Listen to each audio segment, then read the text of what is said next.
ثاقب بشیر صاحب، کیونکہ Pakistan Peoples party کو دیکھا جائے تو سندھ میں ان کی حکومت ہے، لیکن پنجاب اور خیبر پختونخوا میں ان کے گورنرز ہیں جو کہ بہت ایکٹیو ہیں. خاص طور پر پنجاب کے اندر ہم نے دیکھا کہ ماضی قریب میں اتنے ایکٹیو گورنرز نہیں تھے، اور خیبر پختونخوا میں بھی ان کے گورنر بہت ایکٹیو ہیں. تو وہ ریوائول تو چاہتے ہیں. پاکستان پیپلز پارٹی کا بنیادی مقصد تو یہی ہے، یہ تمام تر بیانات سب کچھ کے ساتھ، کہ ہم ریوائول لے سکیں. تو آپ کو لگتا ہے کہ جو پاپولر بیانیہ ہے وہ اس کو اپنی تقریروں کا حصہ بنا رہے ہیں تاکہ ریوائول ہو جائے؟ بالکل، وہ گورنمنٹ سے اپنے آپ کو بالکل الگ تھلگ پورٹرے کرنا چاہتے ہیں، الگ پہچان بنانا چاہتے ہیں، ایک الگ قسم کا بیانیہ جو ہے بنانا چاہتے ہیں. لیکن وہ کیسے بن سکتا ہے جب آپ پورے سسٹم کا حصہ ہیں؟ پنجاب اور کے پی کا آپ نے بتایا گورنر ہے، تو سرفراز بھگٹی صاحب جو ہے وہ وزیر اعلیٰ بلوچستان ہے اور وہ پیپلز پارٹی کا حصہ ہے. وہ نگران وزیر داخلہ تھے اور وہ ادھر سے انہوں نے ریزائن کیا اور الیکشن لڑا اور اس کے بعد جو ہے وہ وزیر اعلیٰ بنے ہیں. تو پورے سسٹم کا پیپلز پارٹی حصہ ہے.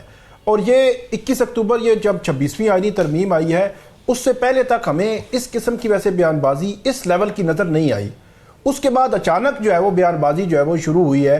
خاص طور پر میں انٹرنیٹ، فائر وال، وی پی این، ایکس، اس کی بات کروں گا کہ جو یہ کام جو ہے وہ 17 فروری کو ایکس بند ہوا تھا. اپریل میں تقریباً گورنمنٹ کی جانب سے کوئی فائر وال لگانے کی خبریں گرم ہوئیں.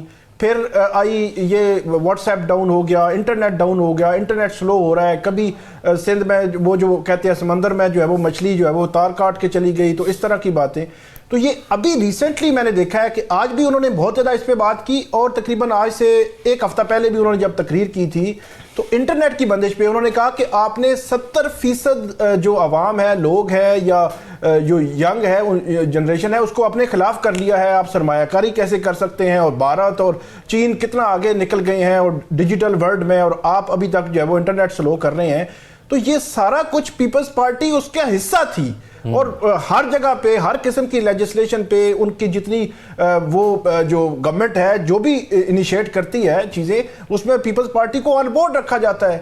تو اب جا کر جو ہے وہ مخالف یہ ہوئے ہیں. تو اس سے پتہ یہ چلتا ہے کہ ان کو اس قسم کی پابندیوں سے کم مسئلہ نہیں ہے. وہ اپنی سیاست کو یا تو الگ تھلگ پورٹرے کرنا چاہ رہے ہیں، الگ اپنی پہچان جو ہے وہ ظاہر کرنا چاہ رہے ہیں، یا ان کو مستقبل کے لیے کوئی ایسے اشارے ملے ہیں کہ شاید ان کو کسی پوزیشن پر جو ہے وہ لایا جائے گا تاکہ یہ جتنا کچھ ہے سارا کو جو ہے وہ مسلم لیگ نون کے کھاتے میں لگ جائے. انہوں نے ایک آج بات کی اور بھی. ایک تو انہوں نے کہا کہ سلیکٹڈ وہ کہتے تھے عمران خان صاحب کے متعلق جب پچھلی گورنمنٹ تھی پی ٹی آئی کی، اور فارم 47 کا الزام صرف کس کے آتا ہے؟ مسلم لیگ نون پہ. اور انہوں نے کل کہا کہ مسلم لیگ مطلب نہ ہم فارم 47 والے ہیں اور نہ ہم سلیکٹڈ ہیں. اور آج انہوں نے ابھی بات کی کہ وہاں بات شروع ہوتی ہے میٹرو سے، اور میٹرو موٹر وے سے، اور میٹرو پر ختم ہو جاتی ہے. تو یہ ڈائریکٹلی جو ہے وہ انہوں نے اپنی جو پارٹی مسلم لیگ نون پر جو ہے وہ یہ اٹیک کر رہے ہیں. اور انہوں نے پھر بہت ساری باتیں یاد کرائیں، جو نہروں کا منصوبہ وہاں پہ دریائے سندھ سے جو 6 نہریں نکالی جانی ہیں کہ ان کے حوالے سے مشاورت نہیں کی گئی. مسلم لیگ نون کے پاس 2/3 اکثریت نہیں ہے اتنی کہ وہ اپنے فیصلے کریں اور ہمارے جو تحفظات ہیں، اعتراضات ہیں، ان کو نظر انداز کر دیں. اور اس طرح جو ہے وہ کام نہیں چل سکتا. اور یہ کالا باغ ڈیم جیسا جس طرح کی طرح جو ہے وہ یہ منصوبہ بھی متنازع ہو جائے گا. تو وہ کھلا کے بول رہے ہیں جو مرکزی حکومت ہے اس کے خلاف اور اس کی پالیسیز کے خلاف. ساتھ ہی چیئرمین سینٹ بھی وہ ہیں، ڈپٹی سپیکر بھی وہ ہیں، باقی گورنر اور ہر چیز انہوں نے رکھی ہوئی بھی ہے. اب ہمیں یہ انتظار کرنا چاہیے کہ جس لیول پہ وہ بولے ہیں کیا مسلم لیگ نون بھی اس پہ ریئیکٹ کرے گی یا نہیں کرے گی. آخری بات یہی ہے کہ بلاول بھٹو زرداری، ہم نے پہلے بھی اس پہ بہت زیادہ بات کی کہ یہ جو آپ نے شروع میں سوال اٹھایا تھا کہ کیا ایک وزیر اعظم 5 سال مکمل کرے گا، یہ تو بالکل بھی نہیں لگتا. اگر اس حکومت نے بھی 5 سال مکمل کیے تو وہ آصف علی زرداری صاحب نے کہیں نہ کہیں وہ کیلکولیشن کی ہوئی ہے کہ بلاول کو وزیر اعظم بنانے کا جو خواب ہے وہ ہم نے کسی نہ کسی صورت میں پورا کرنا ہے. اب وہ دیکھیں کہ کب جو ہے وہ ان کا پورا ہوتا ہے.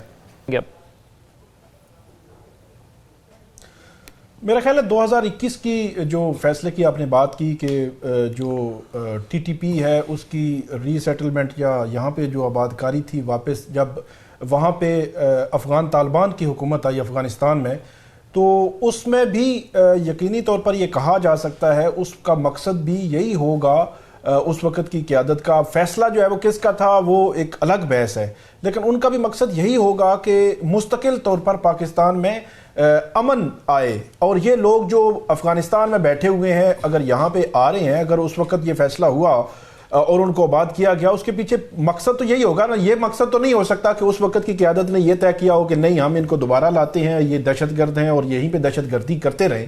اگرچہ آج یہ سمجھ آ رہی ہے کہ وہ فیصلہ ایک غلط فیصلہ تھا.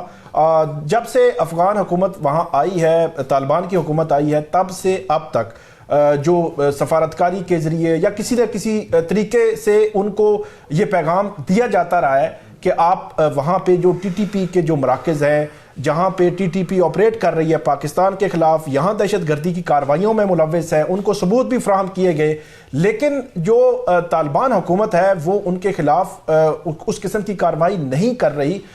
اس کی ایک دو وجوہات یہ بھی بتائی جاتی ہیں کہ وہاں افغان طالبان کی حکومت میں بھی گروپس ہیں، کوئی کندھاری گروپ ہے، کوئی حقانی گروپ ہے، دو قسم کے گروپس بنے ہوئے ہیں جس میں ایک جو حقانی گروپ ہے وہ پاکستان کے ساتھ ہمدردی رکھتا ہے، یا جو کندھاری گروپ ہے وہ ٹی ٹی پی کے ساتھ جو ہے اس کی ہمدردی ہے یا ان کے خلاف کارروائیوں کے حق میں نہیں ہے افغانستان کے اندر.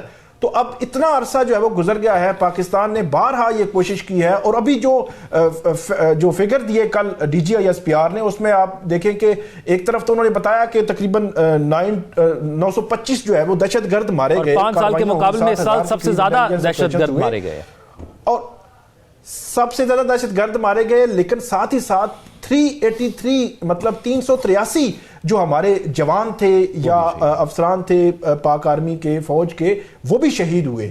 تو یہ بھی ایک بہت بڑا فگر ہے کہ ایک سال کے اندر 365 دن کے اندر 383 جو ہے وہ شہادتیں ہونا، یہ بھی بہت بڑا فگر ہے.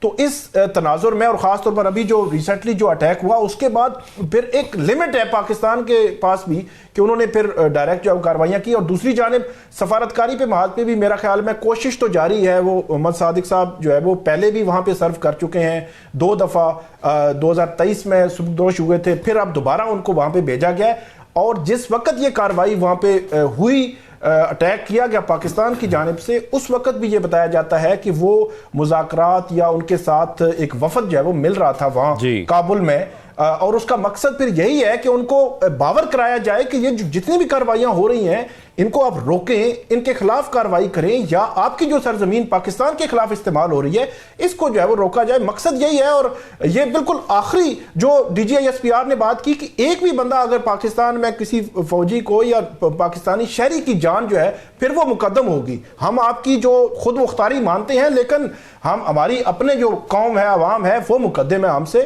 تو اس لیے پھر جو افغان طالبان ہے، کم سے کم ان کو اس لحاظ سے بھی دیکھنا چاہیے کہ پاکستان میں دہشت گردی دن بدن بڑھ رہی ہے اور اس کی وجہ وہ بن رہے ہیں.